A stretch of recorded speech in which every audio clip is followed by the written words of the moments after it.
शांति।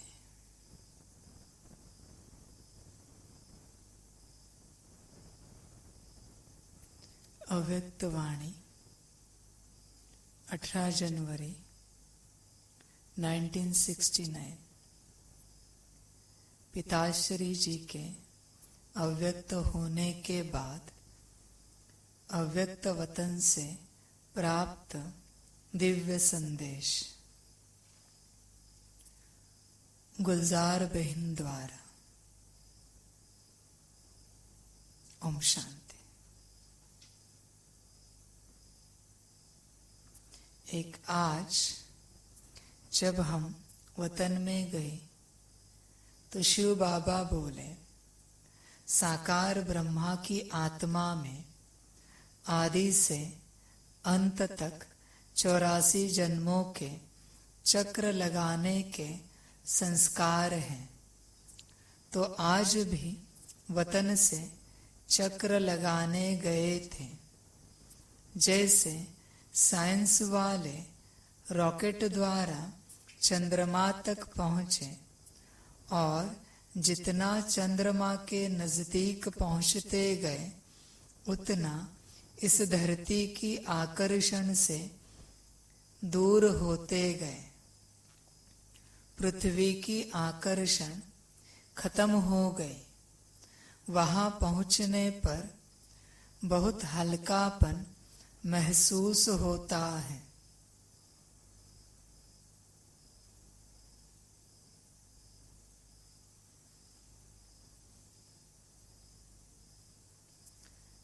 बाबा कहते हैं, साकार ब्रह्मा की आत्मा में आदि से अंत तक 84 जन्मों के चक्र लगाने के संस्कार हैं। तो आज भी वतन से चक्र लगाने गए थे जब अव्यक्त हुए। उन्होंने 84 का पाठ पूरा किया है, इसलिए वो संस्कार है अंदर चक्र लगाने के। उन्हीं संस्कारों को लेकर वापस चक्र लगाने गए वतन से, क्योंकि वतन में बैठे थे। और क्या अनुभव किया? जैसे साइंस वाले रॉकेट द्वारा चंद्रमा तक पहुंचे तो जितना चंद्रमा के नजदीक पहुंचते गए उतना इस धरती की आकर्षण से दूर होते गए। पृथ्वी की आकर्षण खत्म हो गई। पृथ्वी की आकर्षण मना देह के आकर्षण। चंद्रमा बाबा। शास्त्रों में भी कहते हैं चंद्र शिव है। तो जितना उसके पास पहुंचते जाएंगे उतना धरती की मना देह की आकर्षण खत्म होती जाएगी। ये जो देह की आकर्षण है उसके कारण ही यहां अटके हुए हैं। तो जब देह की आकर्षण ही खत्म हो गई और आकर्षण बची एक बाप की, तो जैसे निश्चिंत हो गए, मुक्त हो गए, बंधनों से छूट गए। वहां पहुंचने पर बहुत हल्कापन महसूस होता है। जैसे तुम बच्चे जब सूक्ष्म वतन में आते हो तो स्थूल आकर्षण खत्म हो जाता है। तो स्थूल आकर्षण खत्म हो जाती है तो वहां भी धरती की आकर्षण नहीं रहती। जब भी वतन में जाए तो धरती की आकर्षण खत्म हो जाती है। धरती की माना स्थूलता की। जब किसी स्थान में जाते हैं तो पुराने स्थान की आकर्षण खत्म होती है, अपने आप नए स्थान की आकर्षण बढ़ती है। यह है ध्यान द्वारा और वह है साइंस द्वारा। और भी एक अंतर बाप दादा सुना रहे थे कि वह लोग जब रॉकेट में चलते हैं तो लौटने का कनेक्शन नीचे वालों से होता है, लेकिन यहाँ तो जब चाहे जैसे चाहे अपने हाथ है। यहाँ का कनेक्शन आपके हाथ में। जब चाहे जैसे चाहे आप जा सकते हो, वापस आ सकते हो। कोई बंधन नहीं है आने जाने के लिए। आत्मा एक रॉकेट है, उससे भी कई गुना ज्यादा तेज गति से वो वतन पहुंच सकती है और वापस घर आ सकती है। घर माना स्थूल वतन। वैसे तो घर है परम धाम, लेकिन ये आना जाना जो है बहुत आसान है, इसमें कोई मेहनत नहीं है।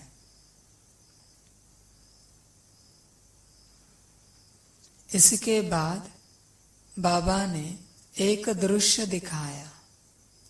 एक लाइट की बहुत ऊंची पहाड़ी थी। उस पहाड़ी के नीचे शक्ति सेना और पांडव दल था। ऊपर में बाप दादा खड़े थे। इसके बाद बहुत भीड़ हो गई। हम सभी वहां खड़े ऐसे लग रहे थे जैसे साकारी नहीं, लेकिन मंदिर के साक्षात्कार मूर्त खड़े हैं।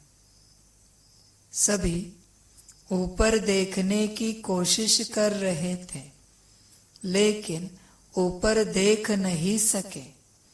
जैसे सभी बहुत तरस रहे थे। फिर थोड़ी देर में एक आकाशवाणी की तरह आवाज आई कि शक्तियों और पांडवों द्वारा ही कल्याण होना है। उस समय हम सबके चेहरे पर बहुत ही रहम दिल का भाव था। उसके बाद फिर कई लोगों को शक्तियों और पांडवों से अव्यक्त ब्रह्मा का साक्षात्कार, शिव बाबा का साक्षात्कार होने लगा। फिर तो वह सीन देखने की थी। कोई हंस रहा था, कोई पकड़ने की कोशिश कर रहा था, कोई प्रेम में आंसू बहा रहा था, लेकिन सारी शक्तियां आग के गोले समान तेजस्वी रूप में स्थित थी। इस पर बाबा ने सुनाया कि अंत समय में तुम्हारा यह व्यक्त शरीर भी बिल्कुल स्थिर हो जाएगा। अभी तो पुराना हिसाब किताब होने के कारण शरीर अपनी तरफ खींचता है, लेकिन अंत में बिल्कुल स्थिर शांत हो जाएगा। कोई भी हलचल न मन में न तन में रहेगी, जिसको ही बाबा कहते हैं देही अभिमानी स्थिति। आत्माभिमानी अवस्था, जब तन और मन स्थिर हो जाएगा। यह सारे अनुभव अभी शुरू हो जाएंगे। क्योंकि वो समय नजदीक आया है।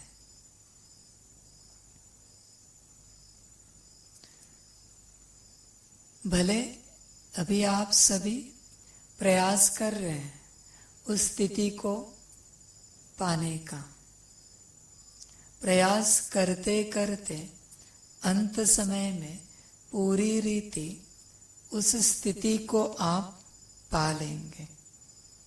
उस समय मन और तन दोनों स्थिर हो जाएंगे।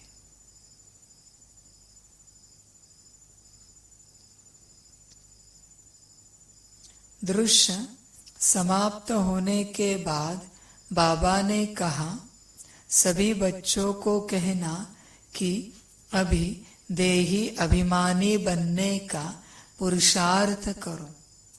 जितना सर्विस पर ध्यान है उतना ही इस मुख्य बात पर भी ध्यान रहे कि देही अभिमानी बनना है। पहली बात है, पहले ही अव्यक्त मुरली में, कि देही अभिमानी बनो।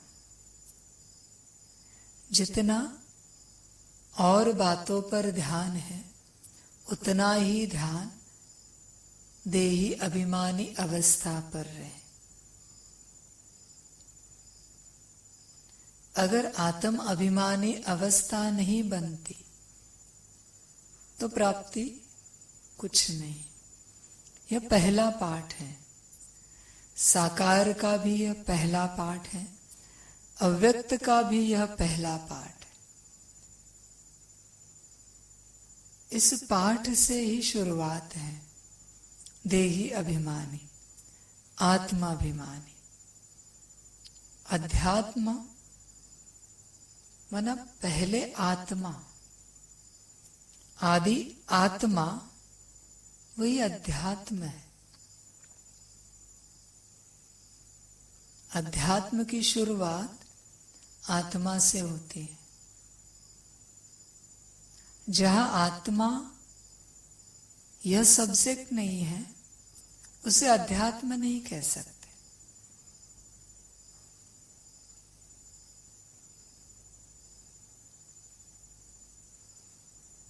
वह रिलीजन होता है। अध्यात्म माना आत्मा की पढ़ाई। धर्म में भक्ति है लेकिन पहले ईश्वर है। अध्यात्म में पहले आत्मा है, क्योंकि आत्मा को ईश्वर तक पहुंचना है। आत्मा को अपने पिता से मिलना है।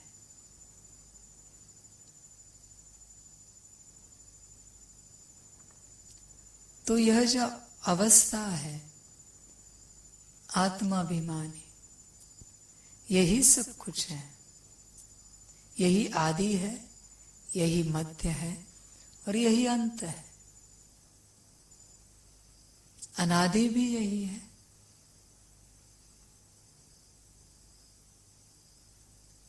तो पहला ही संदेश है कि देही अभिमानी बनो, आत्मा अभिमानी बनो। इसके बाद बाकी की बातें हैं। बाकी ज्ञान है, पुरुषार्थ है, सेवा है, सब बाद में आता है। पहले यह अवस्था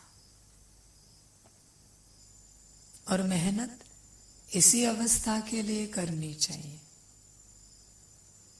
जब तक इस अवस्था को प्राप्त नहीं करते तब तक जितना करेंगे सब व्यर्थ है, क्योंकि आत्मिक स्थिति के बिना अध्यात्म की कल्पना भी नहीं कर सकते।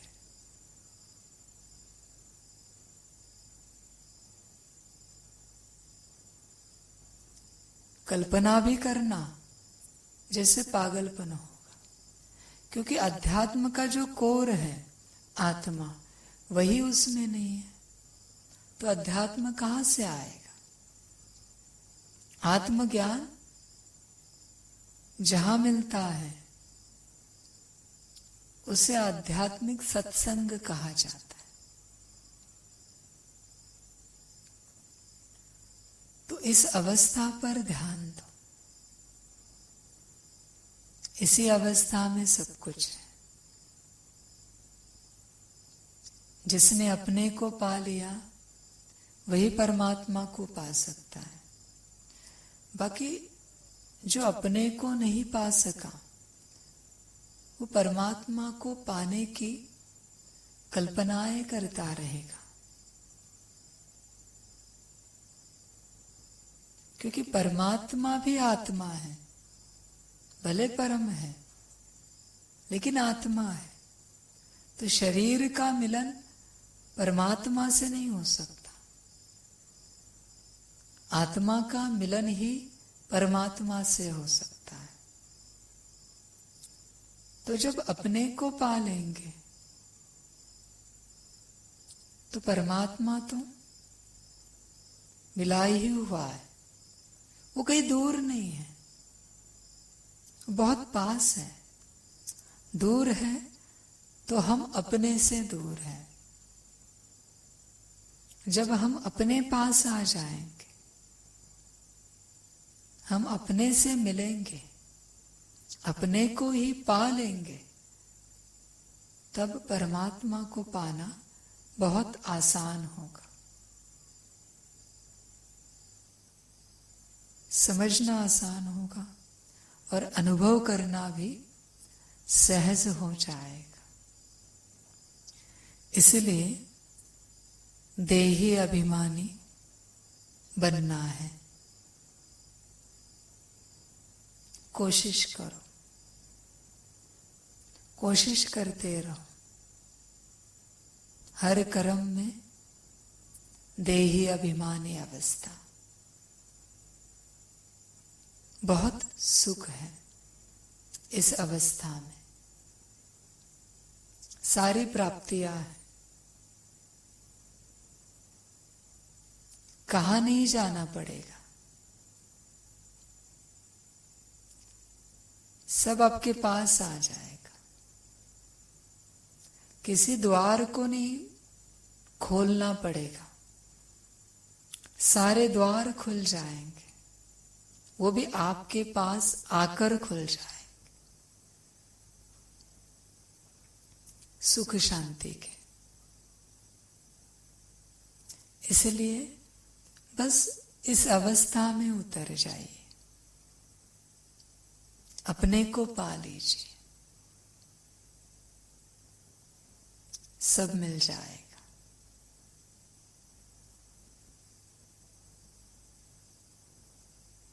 ओम शांति।